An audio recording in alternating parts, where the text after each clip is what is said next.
What if you were given another chance at achieving your dreams, even after death? What would you do? Okay! It's the time! Go, go, go, go, go, go! Hey everybody, it's Otaku and welcome to not another anime review, but an all-new segment called Seasonal Surprise, where I showcase animes that exceeded my expectations. But before we get started, which character's your favorite? Mine's Saki. Let me know in the comments down below. So how did Zombieland Saga surprise me?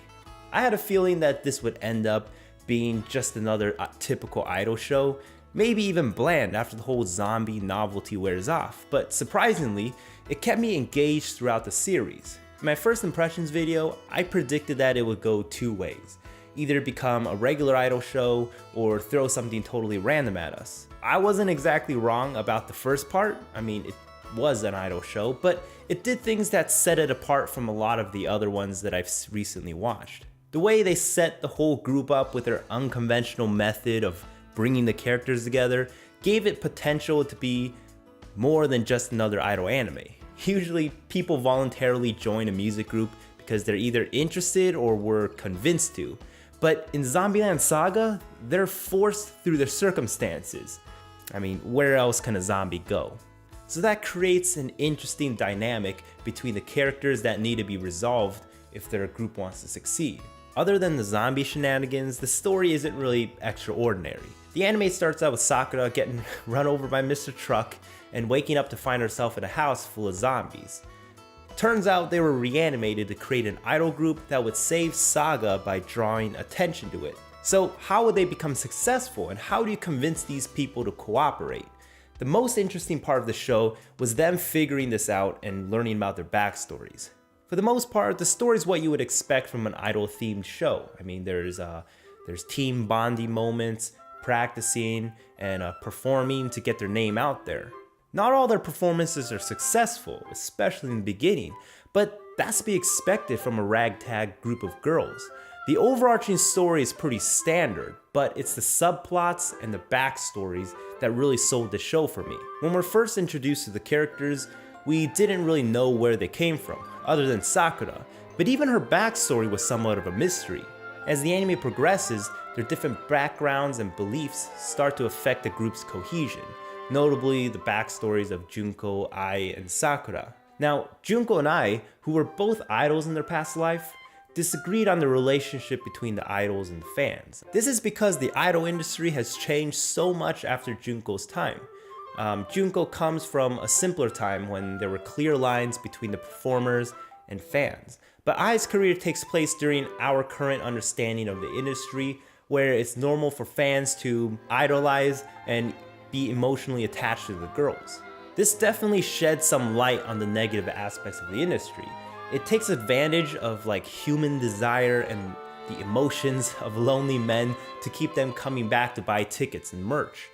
Junko is understandably reluctant to join in on feeding the fans unhealthy fantasies. But at the same time, Ai also needs to conquer her fear of lightning because she was killed on stage during a storm. After realizing both of them are going through their own internal struggles, they manage to reconcile the differences and put on an electrifying show. While Sakura was the most prominent member, she was also the one we knew the least about. We know why she died, but we don't know why she wanted to become an idol in the first place. She was just rolling with everything in the beginning. So after she gets hit by the truck a second time, her memories all come flooding back at the cost of her zombie memories. And that's not a good thing. She reverts back to her whole defeatist attitude because her luck was awful when she was alive. Every time she put all of her effort into a goal, something would just happen to her that would just take a big steaming dump on all of it. So no one can blame her for being pessimistic. But after seeing Ai talking about how mistakes only motivates her to improve in the future during an interview, she decides to try becoming an idol. And we all know where that goes. So finally, when all of her memories return, the episode is appropriately named Good Morning Again Saga. The way the zombie girl's past is important to the story sets it apart from ordinary idol shows because some of them were involuntarily forced into this position. I mean, none of them really asked to be reanimated. But the ultimate reason why they were brought here is that they all have something in their past that they were unable to fulfill. Junko's flight went down before a big tour. Ai was just starting to become successful before she was electrocuted. Saki was given another opportunity to take over Saga in a different way, not through the biking gang, but the list goes on. The most surprising twist is that Kotaro actually knew Sakura back in school, and this was him just trying to give her an opportunity to live out her idol dreams while helping out the other girls achieve theirs. That's a win-win. My favorite character is Saki because she's a freaking badass. And also her voice is very distinct and powerful. She has an unfair advantage because she was Sarah Kazuno in Love Live Sunshine. She was also one of my favorite characters in that anime.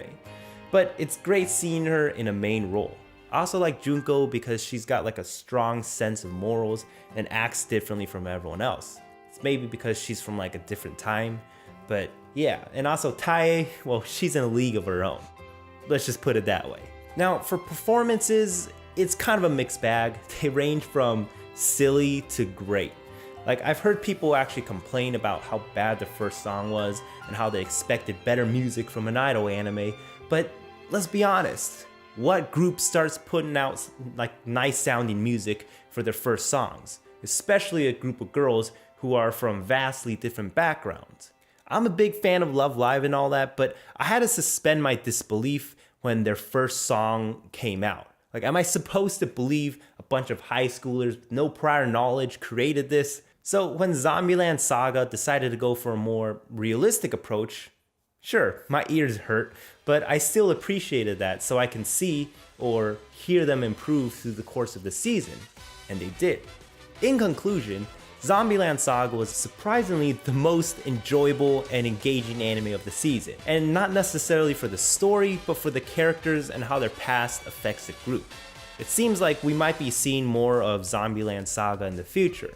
It definitely feels like that, with the way they ended the season, with the reporter acting suspicious, and all the characters finally in their groove. It's like a new beginning for Franchosho.